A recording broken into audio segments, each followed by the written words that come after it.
ಮನುಷ್ಯ ಎಷ್ಟೇ ಮಾಡಿದ್ರು ಕೂಡ ಕೆಲಸಗಳು ಶ್ರೇಷ್ಠವಾಗಿ ಉಳ್ಕೊಳ್ತವೆ. ಮಾನವನ ಜನ್ಮ ದೊಡ್ಡದಲ್ಲ, ಮಾನವೀಯತೆ ದೊಡ್ಡದು ಅನ್ನೋದನ್ನ ಬಸವಣ್ಣವರು ನಮಗೆಲ್ಲ ಪಾಠ ಹೇಳ್ಕೊಟ್ಟಿದ್ದಾರೆ. ನಮ್ಮ ಚಳ್ಳಕೆರೆಯ ಶಾಸಕರು ವೀರೇಂದ್ರ ಪಪ್ಪಿಯವರು, ಆಂಜನೇಯರವರು, ಚಂದ್ರಪ್ಪನವರು, ಇನ್ನು ಗೋಪಾಲ್ ಕೃಷ್ಣರವರು, ಈ ಜಿಲ್ಲೆ ಸಂಬಂಧಪಟ್ಟಂತ ಎಲ್ಲ ಇತರೆ ನಾಯಕರು, ಪೂರ್ಣಿಮಾರವರು, ನಮ್ಮ ಗೋವಿಂದಪ್ಪನವರು, ಅವರೆಲ್ಲ ಒಗ್ಗಟ್ಟಾಗಿ ಮಂಜುನಾಥ್ ಅವರೆಲ್ಲ ಜೊತೆಯಲ್ಲಿ ಅನೇಕ ಮುಖಂಡರೆಲ್ಲ ಒಟ್ಟಿಗಿದ್ರು. ಎಲ್ಲ ಸಭೆಯಲ್ಲಿ ಈ 5 ಬೆರಳು ಯಾವ ರೀತಿ ನಮ್ಗೆ ಇದೆಯೋ ಆ ರೀತಿ ಕೈ ಮುಷ್ಟಿ 5 ಬೆರಳು ಸೇರಿ ಕೈ ಗಟ್ಟಿ ಆಯ್ತು. 5 ಗ್ಯಾರಂಟಿ ಸೇರಿ ಈ ಕೈಗೆ ಶಕ್ತಿ ತುಂಬಿತು.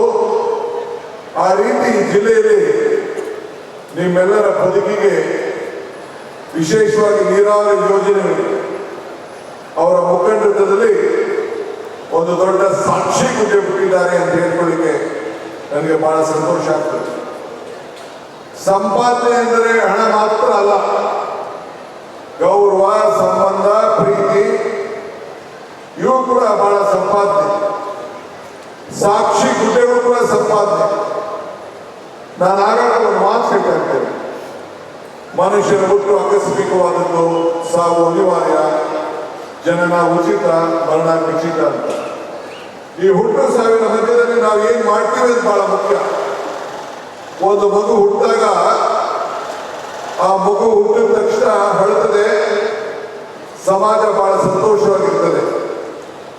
ಅದೇ ಮಗು ಸಾಧನೆ ಮಾಡಿ ಸತ್ತಾಗ ಆ ಮಗು ಆನಂದದಿಂದ ನಗುತ್ತಾ ಇರ್ತದೆ, ಸಮಾಜ ಅಳ್ತಾ ಇರ್ತದೆ. ಅಂತ ಸಂದರ್ಭದಲ್ಲಿ ಇವತ್ತು ನಾವೆಲ್ಲ ಇಲ್ಲಿ ಸೇರಿದ್ದೇವೆ. ಇವತ್ತು ಮನುಷ್ಯನ ವ್ಯಕ್ತಿತ್ವ, ಅವನ ಗೌರವ, ಮಾಡಿದಂತ ಸಾಧನೆಗಳು ಇವತ್ತು ಸಾಕ್ಷಿಯಾಗಿ ಇವತ್ತು ಉಳ್ಕೊಂಡಿರ್ತದೆ.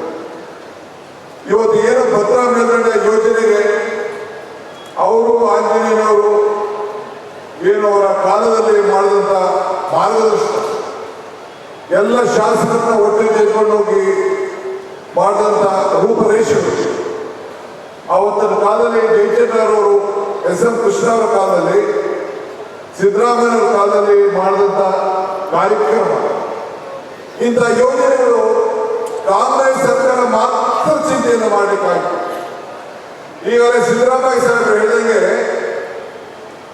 ಏನು ಬಿಜೆಪಿ ಸರ್ಕಾರ ಇದ್ದಂತ ಸಂದರ್ಭದಲ್ಲಿ ಭದ್ರಾ ಮೇಲ್ದಂಡೆ ಯೋಜನೆಗೆ 5,400 ಕೋಟಿ ರೂಪಾಯಿ ಕೊಡ್ತೇನೆ ಅಂತ ಹೇಳಿ ನಿರ್ಮಲಾ ಸೀತಾರಾಮನ್ ಅವರು ಬಜೆಟ್ ಏನು ಬೋಧನೆ ಮಾಡಿದ್ರು, ಅದನ್ನು ವಾಪಸ್ಸು ಬೊಮ್ಮಾಯಿರವರು ಆ ಬಜೆಟ್ ಅಲ್ಲಿ ತೆಗೆದುಕೊಂಡು ಬಂದರು.